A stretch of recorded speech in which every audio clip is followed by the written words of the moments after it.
This is an M-rated game, so viewer discretion is advised. Danganronpa V3, Killing Harmony. This is the final part of my Danganronpa review series. I've decided, at least for now, not to review Danganronpa Summer Camp. It's just not something I find interesting, and also, I want to review something new. Like I mentioned before, I have already beaten all three of these games a few years ago. This is the one I remember the least, which is strange because it had some of the most creative kills. However, I guess since the characters were the weakest, maybe that's why I didn't remember much. Now, I do want to warn you, there will be spoilers in this review. The video will not go past chapter 1, and I will go out of my way not to show you in text who died. But when you get to the trial, you're going to see their pictures, so just try to ignore it. As I mentioned in the past, I've always thought that this was the worst of the trilogy. Replaying it, I still believe that. It's a good game, but it feels more like a retread than a new idea. Even the sequel had some really good new ideas. This one really doesn't, other than creative murders, of course. While everything is done better, with flashier effects and more complex murders overall, the whole thing feels unnecessary. The story was complete with the two-part series, and this just feels like an unnecessary add-on. And to be fair though, it feels like the whole time I'm playing this, the creators of this game also felt the same way. The way the tone and the story is, it feels like the game the creators never wanted to make. And while they do a great job of having some of the best mysteries to solve, it feels like they only made it because there was a huge demand and not because of story reasons. Now this title in particular, the littlest Wiiviewer and I have gotten into quite an argument about. I won't spoil about what we were talking about, but let me just say in a vague way, I think this game cheats. And while he said they wanted to keep some stuff a secret, I found it insulting since it never really implied anything.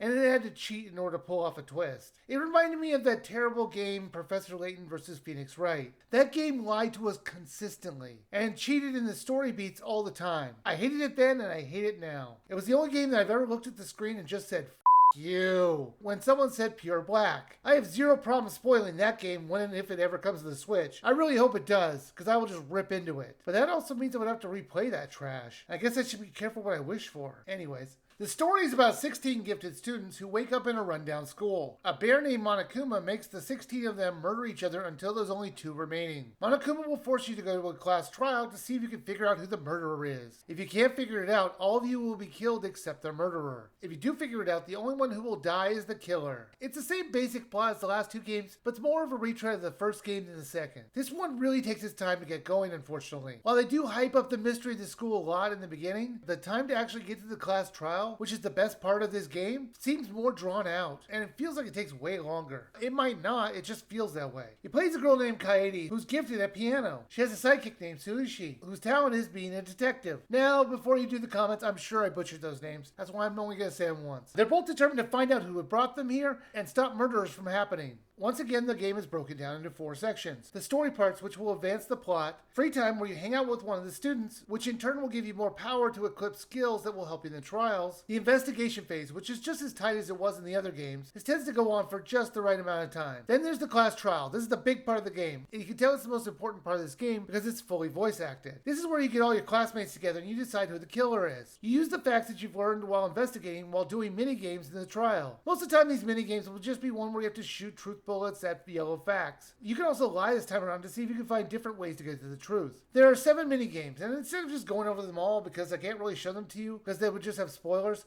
I'm just going to say that Hangman was one of the games that I was complaining about in the second game. It's been improved, and it's not as much of a chore to play anymore. The minigames before kind of felt like unnecessary add-ons to justify the label of game and not just visual novel. This time around they do a good job of making them feel like they should be there. One where they split the court into 2 camps and you have to try and convince the other side about your argument. There are once again Monokumas to find all over the grounds, so you're going to need to be on the lookout in each of the chapters if you want to find them all, but it's optional. Now one other little note here. Look at the time. These chapters really dragged on. I mean, look how long it took me to get past chapter 1. Okay, in all seriousness, this was a really strange glitch. My Switch always had this game running, and like most games, it doesn't normally track the time when you don't have the game actively running, but this game does. So you won't get an accurate total time played unless you exit out of the title every single time. It feels like something they could just patch, but I don't know if they will or not. Danganronpa V3 Killing Harmony was good. but it wasn't as great as the other two entries. Not counting that weird third-person shooter game, of course. The characters that you interact with were just okay. There were only a couple that I really liked. The rest I was just waiting until they were just gone. I love the presentation, as everything was done to make it more flashy and fun. They upped the presentation once again from the second game, so that's even more impressive.